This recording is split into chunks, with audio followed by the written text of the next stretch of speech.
quiero tratar un tema que va a ser introductorio a una serie que anteriormente habíamos desarrollado y que trata acerca de los peligros del desierto. Y esa serie vamos a tratarla más adelante, pero quiero hablar de algo importante. El título de hoy, pues le hemos titulado Acontecimientos incomprensibles, pero necesarios. Déjenme ver. Ahí está. Acontecimientos incomprensibles, pero necesarios. Y es que a veces vivimos situaciones en nuestra vida que no las podemos comprender, que no las podemos entender, pero suceden. Y suceden, y esos acontecimientos tienen un propósito. Esos acontecimientos traen para nosotros beneficios, aunque en el momento no los podamos percibir como tales. ¿Sabe? Actualmente hay un tema que está de moda y que está tomando mucho auge, y es la eutanasia. La eutanasia está tomando mucha fuerza en distintos lugares. Y cada uno de los que se presenta ahora que la va a realizar, el mundo lo pinta como una situación de honor, de qué bueno que está haciendo eso. Pero cuando vamos a la palabra de Dios, hay un ejemplo que es el caso de Job. El caso de Job es un caso sumamente interesante.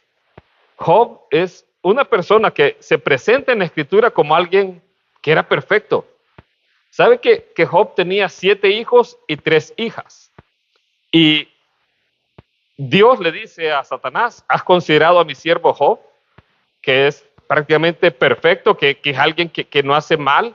De hecho, Job era tan cuidadoso con sus hijos que él ofrecía sacrificios en favor de sus hijos por si alguno de ellos hubiera pecado en su corazón contra Dios. Yo quiero que note el cuidado que él como padre se toma. No solamente cuida lo que sus hijos hagan, sino que aún lo que hay en sus corazones le preocupa. Él le preocupaba que alguno de ellos hubiera blasfemado contra Dios en su corazón, entonces él ofrecía holocaustos en favor de sus hijos. Pues Job, siendo así, ahí viene Satanás, ¿va? Satanás dice que se presenta junto con los hijos de Dios y se presenta ante Dios allá. Y eso es interesante en toda esa historia. ¿Cómo es que Satanás tiene acceso al cielo? Pues tiene acceso al cielo. De hecho, el acceso al cielo se le va a cortar hasta en Apocalipsis 12. Ahí donde ya Satanás no tiene y ocurre la gran tribulación aquí en la tierra. Pero bien, Satanás se presenta al cielo y le dice, Dios, ¿has considerado a mi siervo Job? Entonces, él te honra y él te bendice, le dice Satanás a Dios, porque tú lo tienes bien. Porque tú lo tienes ahí bien cuidado, bien gordito, bien alimentado. Entonces, pero quítale las cosas a ver si no va a blasfemar en tu cara, le dice. Vea, Satanás anda, dice, como león rugiente buscando a quien devorar. Como buen olimpista, así, león rugiente. Así. Anda buscando a quien va a devorar. Eso lo dice, ¿sabe quién? El apóstol Pedro. Porque si usted recuerda, al apóstol Pedro, Jesús le dijo, Satanás os ha pedido para zarandearos. O sea, Satanás lo había pedido a Pedro. Entonces, Pedro conoce muy bien la forma de proceder de Satanás. Pues, ¿qué ocurre? En un día, Job pierde todo. Tenía 7,000 ovejas, las perdió en un día. 3,000 camellos, los perdió en un día. A sus hijos, los 7 hijos y las 3 hijas, las perdió el mismo día. Todo. Y entonces, él viene y se postra delante de Dios y dijo, desnudo vine del vientre de mi madre y desnudo me iré. No hemos de recibir de Dios, no solamente vamos a recibir de Dios lo bueno, sino también lo malo. Pues resulta que otra vez llega Satanás haciendo el favor a Job. Entonces, y le dice a Dios, no, él te sigue bendiciendo porque espérate, tócale su cuerpo, tócale su ser, a ver, y a ver si no va a blasfemar tu nombre. Y pues le mandó una enfermedad. Y esa enfermedad era horrible en el cuerpo, como lepra prácticamente. Y hasta la mujer le dice a Job, ¿por qué mantienes tu integridad? Maldice a Dios, vete a Suiza y aplícate la eutanasia. Eso le dijo. Maldice a Dios y muérete. ¿Sabe? Hay algo que nosotros como seres humanos no nos gusta enfrentar, y es el dolor, es el sufrimiento. Y es lo que tenemos más garantizado en esta vida. Es lo que tenemos más seguro en esta tierra. Porque en este mundo es un mundo caído y el pecado gobierna. Y las situaciones imprevistas e indeseables para nuestra vida pueden venir. Y de eso quiero hablar hoy. Porque en todo eso Dios nos enseña. Dios lo usa para nuestro bien. Aunque a nosotros no nos parezca, aunque nosotros no creamos que podamos sacar algo bueno, de eso es lo que quiero que hablemos el día de hoy. Y quiero que vaya conmigo al libro de Santiago, capítulo 1. La historia de Job no la desarrollo hoy, la vamos a desarrollar después, porque es una historia impresionante. ¿Sabe? Así como el pastor Raúl, su primer mensaje fue el acoso del diablo, mi primer mensaje fue acerca de Job. Y fue una historia incomprensible la historia de Job para mí. Santiago 1:2 dice así: hermanos míos. ¿A quiénes se dirige cuando dice hermanos míos? ¿A los no creyentes o a los creyentes? A los creyentes. Les dice hermanos míos. Tened por sumo gozo cuando os halléis en diversas pruebas. Vea cómo comienza esta carta. Prácticamente es el segundo versículo de esta carta. Y lo que está diciendo es: tengamos por sumo gozo cuando nos encontremos en diversas pruebas. Vea cuál debe ser nuestra actitud. Es una actitud difícil porque nuestra carne no quiere enfrentar las pruebas. ¿A alguien le gusta que le pasen pruebas en la vida? Alguien que diga: yo quiero que me pasen pruebas, pastor. ¿Ah? Mire, cuando yo miro la historia de Job, me imagino a Dios como sacando pecho con Job. ¿Has considerado a mi siervo Job, que es perfecto? Mire, si Dios saca pecho con usted allá en el cielo, cuidado.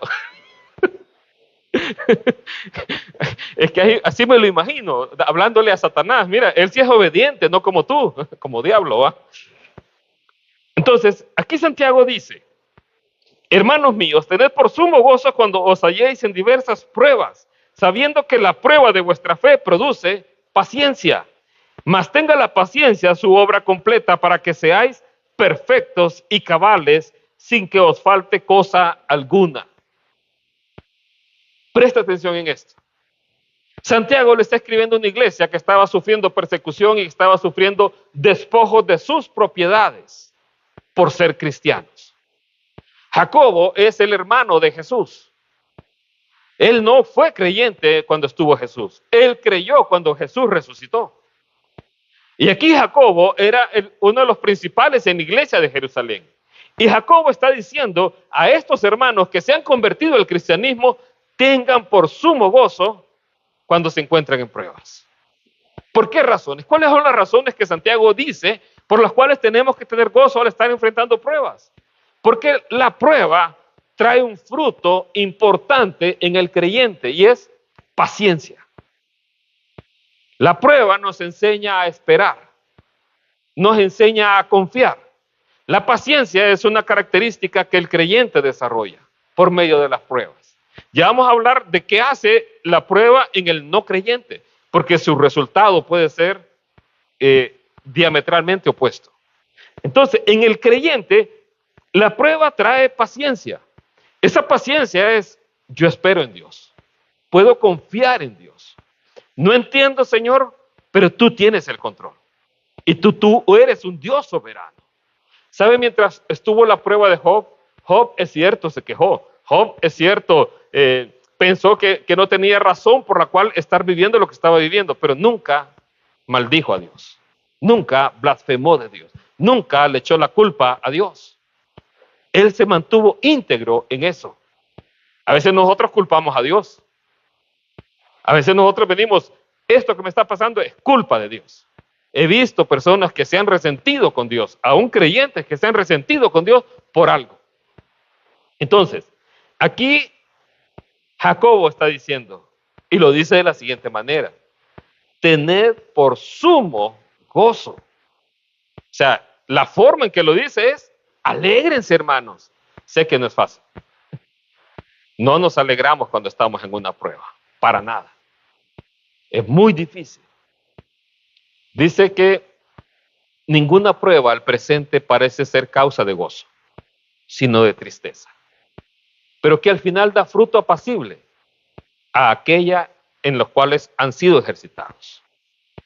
Al principio, cuando éramos niños, y venía su padre a usted y lo castigaba, o su madre y lo castigaba, ¿cuántos recibían ese castigo con gozo?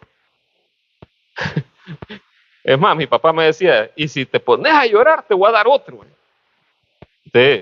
Uno se quedaba calladito. ¿Va? Pero ahora que uno ve con el pasar del tiempo muchas cosas, uno agradece la formación que le dieron.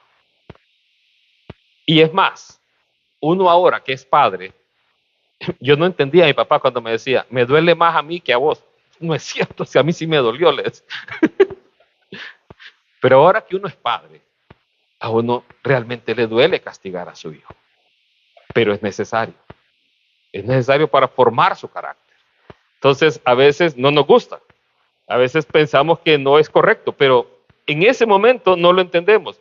Pues aquí el apóstol, o Santiago, mejor dicho, dice, tened por sumo gozo cuando os halléis en diversas pruebas, sabiendo que la prueba de vuestra fe produce paciencia, mas tenga la paciencia su obra completa, para que seáis perfectos. La palabra perfecto ahí es maduro, para que seamos maduros. Y cuando dice maduros es creyentes maduros. ¿Qué es un creyente maduro? Es aquel que se mantiene firme en las pruebas. Es aquel que cuando viene una prueba, Dios, ya no voy a ir a la iglesia, ya no quiero. Es que cuando me acerco a Dios, todo me empieza a salir mal. Entonces, un cristiano maduro no, es el que, no, yo confío en Dios. Yo creo que, mire, y no hay nada más precioso que descansar en un Dios soberano. A veces hemos querido tomar decisiones con mi esposa para irnos por cierto camino. Y le decimos a Dios, si es tu voluntad, que se abran las puertas, y si no, ciérralas. Mire, esa oración a veces uno la hace, pero qué feo es cuando se cierra la puerta. Cuando la puerta que usted quería, se cierra.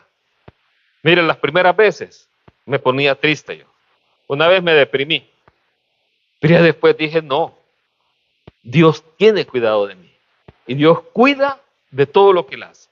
Y lo que aprendo es, lo que yo no estoy viendo ahorita, Señor, tú sí lo ves, tú sí lo sabes. Y años después me doy cuenta que esa decisión que tomamos fue la correcta, haber confiado en Dios. Entonces, aquí dice, mas tenga la paciencia su obra completa para que seáis perfectos, es decir, maduros y cabales, sin que os falte cosa alguna. Y cuando dice sin que os falte cosa alguna, no está hablando de cosas materiales, está hablando de su carácter. Mire, hay personas que tienen un carácter complicado. Hay personas y tienen que ser como la vasija en manos del alfarero. Una vasija en las manos del alfarero, ¿sabe qué hace el alfarero?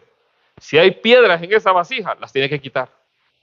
Y cada una de esas piedras a veces son momentos duros. Y a veces, no solamente eso, sino que tiene que deshacerla y volverla a hacer. Y esos procesos en Dios a veces no son fáciles, pero son necesarios. Y de eso trata el mensaje de hoy. Entonces, primero, hay beneficio en las pruebas para el creyente. Perdón, me había saltado esto. Dios tiene un propósito en todo. Bien. Hay un beneficio para el creyente en las pruebas. Y para esto yo quiero que vaya conmigo al libro de Mateo, capítulo 13. Y ahí hay una parábola muy conocida. Una parábola que usted debe conocer muy bien. Dice así, verso 4. Es la parábola del sembrador. Dice que el sembrador salió a sembrar y mientras sembraba, parte de la semilla cayó junto al camino. Y viniendo las aves y la comieron. Parte cayó en pedregales, donde no había mucha tierra. Y brotó pronto, porque no tenía profundidad de tierra. Pero salido el sol se quemó. Y porque no tenía raíz, se secó. Y parte cayó entre espinos y los espinos crecieron y la ahogaron. Pero parte cayó en buena tierra y dio fruto, cual a 100, cual a 60 y cual a 30 por uno. Bien. A ver, de los que estuvieron en la escuela, en el colegio, ¿Qué necesita una planta para llegar a dar fruto? Agua, ¿qué más? Tierra, abono, ¿qué más? Sol. Ajá. Entonces, ocupa agua, buena tierra, ¿qué más? Sol, ¿y qué más? Abono. Eso ocupa una planta para dar fruto. Pues aquí vemos que el Señor Jesucristo representa la vida de todos los seres humanos frente a su palabra en esta parábola. Él expone la realidad del ser humano a la atención que presta a la palabra de Dios. Aquí Él resume cómo reaccionan todos los seres humanos ante su palabra. Dice que parte de la semilla cayó junto al camino. Bien, ¿qué es la semilla acá? ¿Qué representa la semilla en la parábola? La semilla pues representa la palabra de Dios. Entonces, si usted quiere sembrar, ahorita que están sembrando limones, si ellos están sembrando limones, ¿creen usted que van a nacer aguacates? ¿Cree que el fruto sean sandías o melones? No, ¿qué es lo que esperamos que sea el fruto? Limones. ¿Por qué? Porque estamos sembrando limones. Entonces, si sembramos la palabra de Dios en nuestro corazón, ¿cuál cree que va a ser el fruto? Va a ser un creyente, correcto.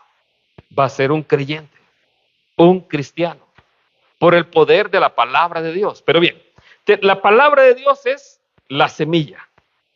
¿Qué es la tierra en esta parábola? ¿Qué representa la tierra? Porque aquí es donde está la diferencia. Hay 4 tipos de tierra. ¿Qué representa la tierra? La tierra representa nuestro corazón, representa nuestra vida. Y el lugar que usted le dé a esa semilla es lo que hace la diferencia entre que crezca el fruto en aquella planta o no. ¿Depende de la semilla? No, no depende de la semilla, depende de la tierra. La semilla es la palabra de Dios. ¿Sabe que por su palabra fueron hechos los cielos y la tierra? Por su palabra dice que envió su palabra y los sanó y los libró de toda ruina. Por la palabra se sostiene el universo. O sea, la palabra de Dios es poderosa. Y solo es darle lugar en nuestro corazón para que haga la obra completa. Si nosotros se lo damos, lo va a hacer. Pero bien, hablábamos. Se ocupa una buena tierra, es el corazón. Se ocupa agua, pues el agua ahí va a estar. Se ocupa una buena semilla, la semilla es la palabra de Dios. Ahora, ¿se necesita el sol, sí o no? Pero espérenme, pero ¿y el sol no fue el que mató a la plantita? No sé si usted lo notó. Salido el sol, se quemó porque no tenía raíz. ¿Fue el problema del sol o fue el problema de la planta? De la tierra. Exactamente. Entonces el sol salió, quemó la planta. ¿Y por qué la quemó? Porque la planta no tenía raíz. ¿Es necesario el sol para la planta? Sí. ¿Qué representa el sol en la parábola? Y esto es lo interesante, amado hermano. ¿Qué representa el sol en esta parábola? El que fue sembrado en pedregales, este es el que oye la palabra y al momento la recibe con gozo, pero no tiene raíz en sí, sino que es de corta duración, pues al venir la aflicción o la persecución por causa de la palabra, luego tropieza. ¿Qué representa el sol entonces en la parábola? Representa la aflicción o la persecución. ¿Lo nota? Decimos, el sol es necesario para la planta para que la planta pueda crecer y desarrollarse. Pero en la parábola, el sol es representado por las aflicciones de esta vida. De tal forma que para nosotros dar fruto, créanme, necesitamos al sol. Y ese sol son las pruebas en nuestra vida. O sea que para usted crecer en Dios, para poder desarrollarse, usted necesita que ese sol venga a su vida. Las aflicciones van a ser parte de nuestra vida. Si hay una promesa que dio Jesús fue, en el mundo tendréis aflicción, pero confiad, yo he vencido al mundo. ¿Alguien aquí no ha pasado ninguna prueba alguna vez en su vida? Nadie. Todos hemos pasado pruebas en nuestra vida. ¿Qué pruebas han pasado? Pues hay de todo tipo de pruebas. Todos hemos pasado momentos difíciles. Creo que ustedes ya conocen la historia, pero tal vez no todo el mundo la conozca. Cuando nosotros perdimos un bebé con mi esposa, fue una prueba dura, una prueba difícil. Y sé que algunos han pasado por algo similar. Es una prueba que uno dice, Dios, pero si yo te sirvo. Dios, pero si esto y lo otro. ¿Sabe qué entendí yo en esa prueba? Dios cambió mi corazón. Dios transformó mi vida. Yo era un hombre que era muy duro en cuanto a mostrar afecto, mostrar amor. Especialmente con mi hijo fui así. Pero ese día, ese momento que perdimos a nuestra bebé, algo se quebró en mi interior. Algo transformó mi ser. La prueba, sin duda, mi esposa la sufrió más, pero en mí transformó mi vida. Dios ahí acabó con algo que no estaba bien en mí. Y yo no era capaz de abrazar o de mostrar amor o de decir te amo así. Y porque así fui enseñado. De hecho, aún al día de hoy, yo no sé quiénes son los que no celebran cumpleaños. Los mormones o los testigos, ¿va? Los testigos de Jehová. Bueno, no importa. Pues en mi casa parecía que éramos testigos de Jehová, pues no celebrábamos cumpleaños, o sea, eran bien simples, bien sencillos los cumpleaños. Yo era así, bueno, mi esposa dice que ella era arisca cuando yo me acercaba a ella, pero yo también soy bien arisco, o sea, así como gato. Entonces, pero ese día, cuando perdimos a nuestra bebé, en mi ser se quebró algo, en mi corazón. De tal forma que cuando nació mi hija, no paraba de chinearla, de cuidarla, cada noche iba a su cuarto. De hecho, hasta los 10 años, iba a su cuarto porque ella me decía, vení papá, dormime, sobame la espalda. Pero cuando ella tenía 13, no, ya no vuelvas a mi cuarto, quiero que venga mi mamá. Ya eran cosas de mujeres. El que fue sembrado en pedregales, este es el que oye la palabra y al momento la recibe con gozo, pero no tiene raíz en sí, sino que es de corta duración, pues al venir la aflicción o la persecución por causa de la palabra, luego tropieza. Jeremías 17:7 dice, bendito el varón que confía en Jehová y cuya confianza es Jehová, porque será como el árbol plantado junto a las aguas, que junto a la corriente echará sus raíces, y no verá cuando viene el calor, sino que su hoja estará verde, y en el año de sequía no se fatigará ni dejará de dar fruto. El hombre que confía en el Señor será así. Y unos versículos antes dice, maldito el hombre que confía en el hombre. Nosotros estamos viviendo tiempos difíciles como nación, momentos duros a veces. Y como nación nos preocupamos los padres. ¿Qué le puede pasar a nuestros hijos? ¿Qué va a ser de ellos? Pero hay algo que Dios en su momento nos dijo. Nos dijo que Él tenía cuidado de nuestros hijos. Nos lo dijo en un momento que nosotros estábamos en un proceso para dejar el país. En un proceso hace muchos años atrás. Y Él nos dijo, no, el país donde yo quiero que estén es aquí en Honduras. Y aquí en Honduras yo voy a cuidar de sus hijos. Ellos eran nuestra mayor preocupación. La persona que nos lo dijo no sabía nada de lo que estábamos nosotros haciendo. Acá dice que el hombre que confía en Dios será como un árbol plantado junto a corrientes de las aguas, y que aun cuando venga el calor, su hoja estará verde, y en el año de sequía no se va a fatigar, ni dejará de dar fruto. Esa palabra para mí es importante. A pesar de las circunstancias difíciles, la persona no va a dejar de dar fruto. Mire, hay un milagro que no le hemos prestado atención, un milagro que hizo el Señor, y no le prestamos atención a ese milagro. ¿Sabe qué milagro es? Es cuando Él llega a Jerusalén, y en Jerusalén va a buscar un árbol, una higuera, y esa higuera no tiene fruto, y la maldice y se seca. Es un milagro que Él hace. ¿Y qué es lo sorprendente de eso, pastor? Jesús viene y maldice a la higuera y se seca, y la higuera no tenía fruto. ¿Pero sabe por qué no tenía fruto? porque no era la temporada de dar frutos. Y entonces, ¿por qué la maldice? ¿Por qué maldice a la higuera si no era tiempo de dar frutos? Si una higuera, distinto es que la higuera sea como el árbol de aguacate que teníamos en la casa. Mire, aquí lo prediqué, me acuerdo. El árbol de aguacate tenía varios años y nunca daba fruto el bandido. Ya le íbamos a meter el machete, pues Oseas, que está acá en Israel, le metió el machete y no miran que después de unos aguacates que parecían papayas. Y no es broma, parecían papayas.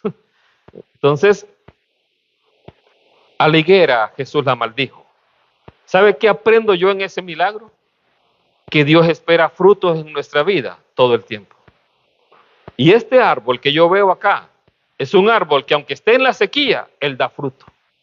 Dios espera en nuestra vida que haya fruto todo el tiempo. Que en nosotros siempre haya un resultado. Romanos 5. Estamos viendo el propósito de las pruebas en el creyente. Esto ya lo pasamos. Ahí. Romanos 5:3 dice, no solo esto, sino que también nos gloriamos en las tribulaciones, sabiendo que la tribulación produce paciencia, y a la paciencia prueba, y a la prueba esperanza, y la esperanza no avergüenza, porque el amor de Dios ha sido derramado en nuestros corazones por el Espíritu Santo que nos fue dado. Entonces, en el creyente, la prueba va a producir un fruto, es la paciencia. La paciencia en nuestra vida va a traer algo más, va a traer esperanza.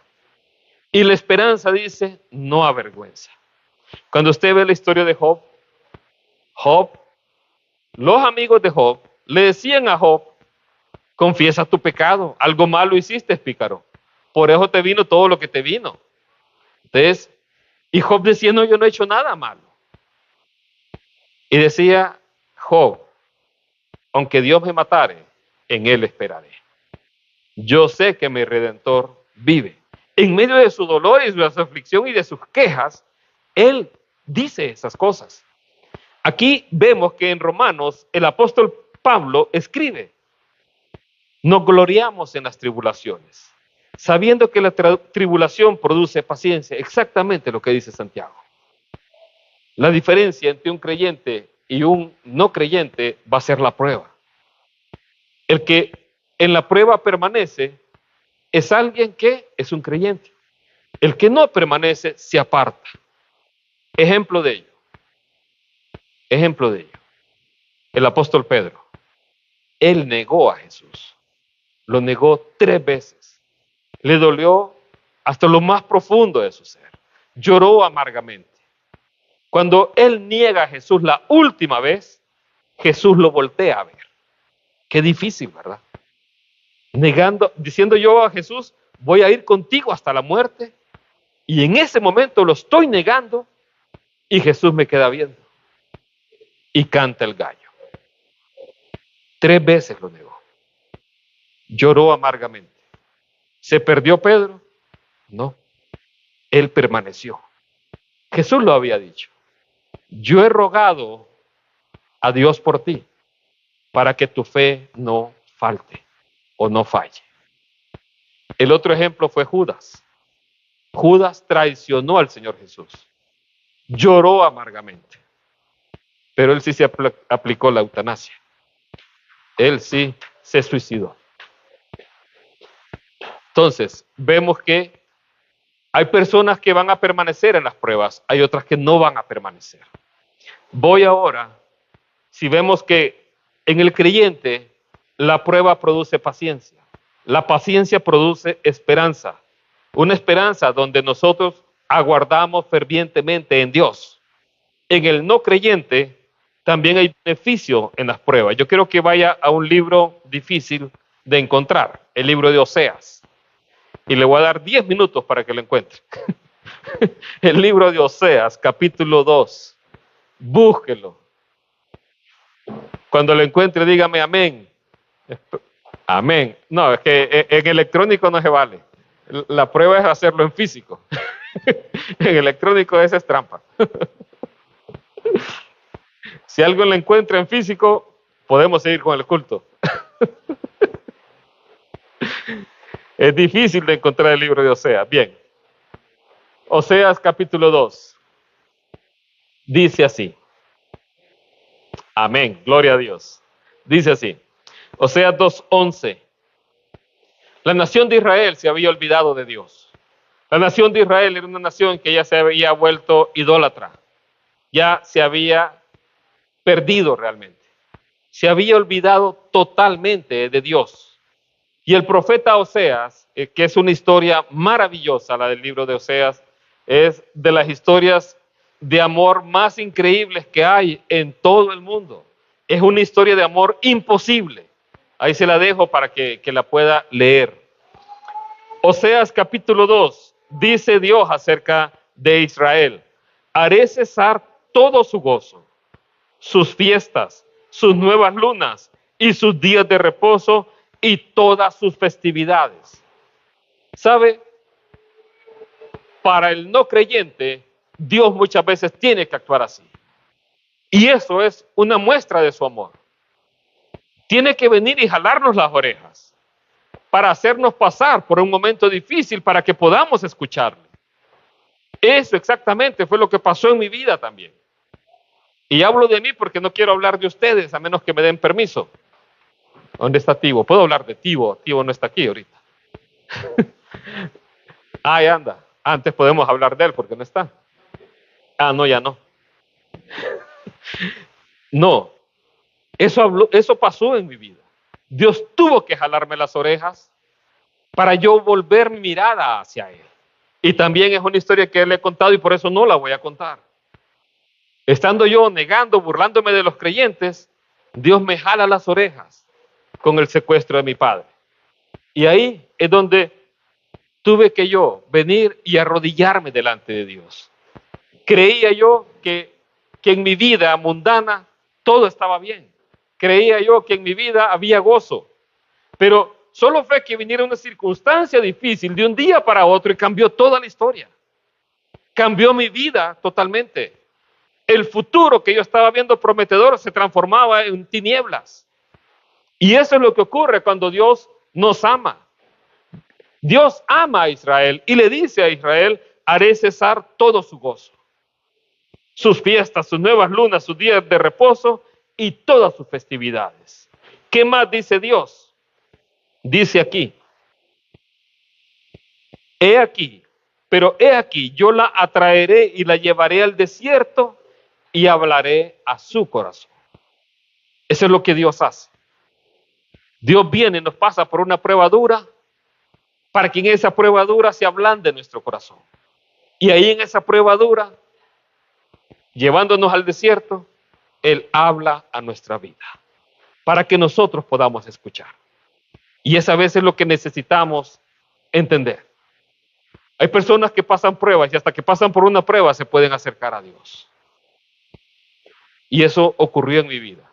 Pero si eso está ocurriendo en su vida o llega a ocurrir en su vida, acérquese a Dios de todo corazón.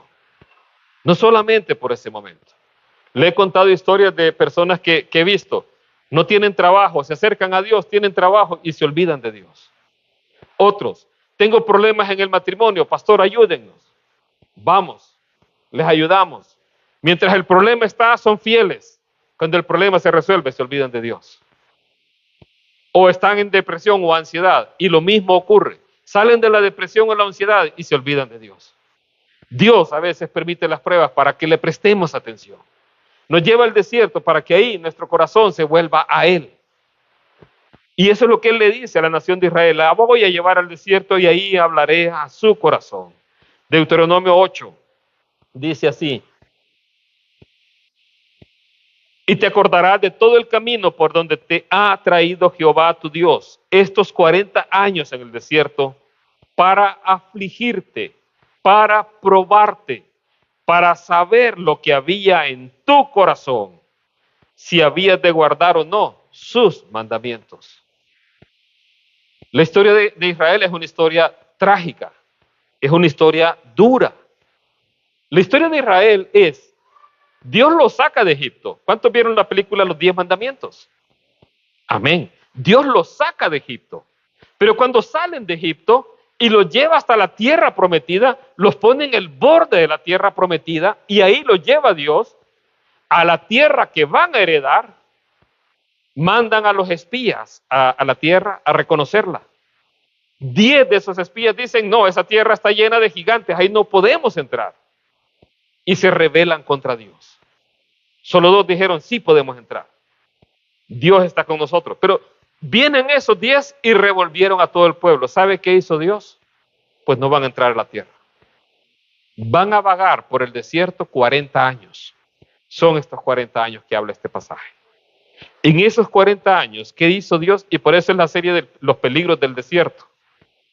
Durante esos 40 años, Dios dice, voy a afligirlos, voy a probarlos para saber lo que hay en sus corazones.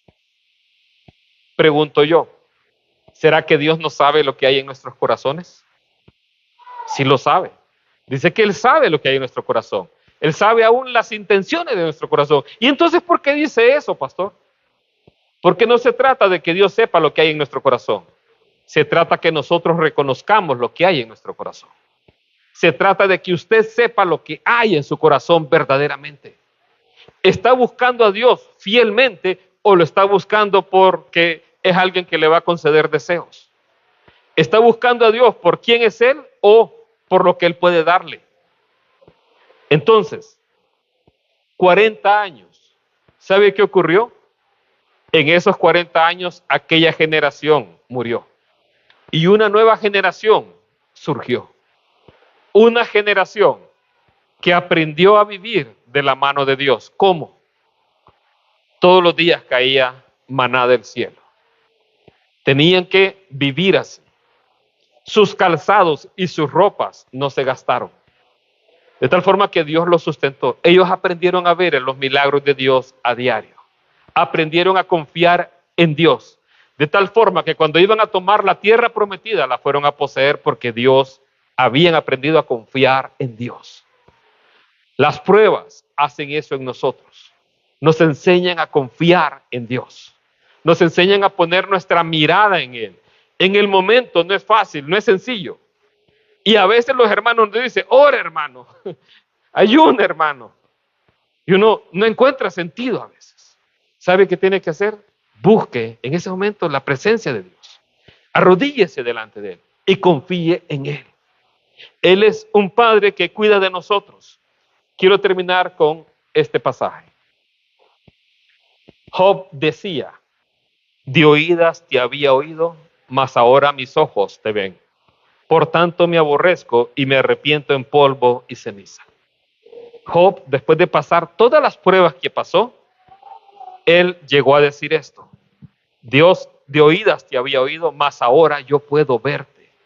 El conocimiento que tuvo Job de Dios ahora fue mucho mayor que el que tenía antes. Un pasaje muy precioso que está en la Escritura. Otro libro difícil de encontrar, Habacuc. Les doy 10 minutos. Habacuc. El libro de Habacuc, capítulo 3. Tiene uno de los pasajes más preciosos de toda la Biblia. Habacuc, capítulo 3. Amén, gloria a Dios. Dice así Habacuc 3:17. Aunque la higuera no florezca, ni en las vides haya frutos, aunque falte el producto del olivo, y los labrados no den mantenimiento, y las ovejas sean quitadas de la majada, y no haya vacas en los corrales, con todo, yo me alegraré en Jehová, y me gozaré en el Dios de mi salvación. Jehová el Señor es mi fortaleza, el cual hace mis pies como de ciervas, y en mis alturas me hace andar. ¿Sabe esto que dice Habacuc aquí? Lo dice ante una promesa de Dios de que viene una catástrofe a la nación. No lo está diciendo porque Dios anuncia que viene algo bonito, sino porque anuncia que viene una catástrofe a la nación. Pero que al final de esa catástrofe que viene a la nación, Dios va a hacer otra vez las cosas nuevas en esa nación. Mire, Habacuc empieza orándole a Dios. Dios, ¿por qué los malvados prosperan? ¿Por qué los malos están viviendo bien? ¿Por qué ocurre esto y los malos están mejor que los buenos? Y Dios le responde, voy a traer a los caldeos para que vengan y esclavicen a la nación. Y al final de todo esto, Dios va a cumplir su propósito en la nación y va a hacer su obra eterna con la nación. Ahora, ante eso es donde Habacuc entiende que Dios tiene un plan y un propósito y un cuidado, y por eso dice, aunque en ese tiempo, cuando vengan los caldeos y destruyan las naciones o la nación de Israel, la higuera no florezca, ni en las vides haya fruto, y aunque falte el producto del olivo, y dice todo esto, con todo, yo me alegraré en Jehová y me gozaré en el Dios de mi salvación. Jehová el Señor es mi fortaleza. ¿Sabe? El mundo cada día entra a situaciones peores. Y es ahí donde nosotros debemos entender que Dios tiene un control de todo. Y en medio de todo esto, aunque falte el fruto, aunque venga sequía, aunque venga y ocurra lo que ocurra, con todo tenemos que alegrarnos en un Dios que está en los cielos, que cuida de su vida, que prometió que estar con usted todos los días hasta el fin del mundo. Y que a usted no le va a hacer falta porque Él está con usted. Entonces, esa es la situación en que nosotros hoy tenemos que aprender a confiar en Él. Por eso las pruebas a nosotros son como un examen. ¿A cuánto le fascinaban los exámenes en la universidad o en el colegio? ¿A cuánto les gustaban? A Pablo, a Yafet le gustan. A varios les gustan los exámenes. A mí me gustaban todos menos los de filosofía, sociología, español. Los de matemática me gustaban, ahí sí era feliz yo, porque no había que estudiar mucho. Pero los otros, uy. En otros es distinto, pero las pruebas en nuestra vida son ejercicios que nos preparan para lo que viene.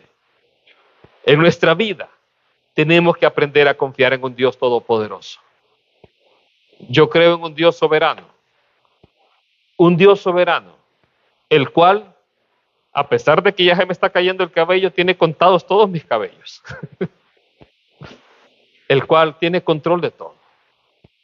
El cual, si permite algo en mi vida, aunque yo no lo entienda, es para mi bien. A los que aman a Dios, todas, no dice algunas cosas, todas las cosas ayudan para bien.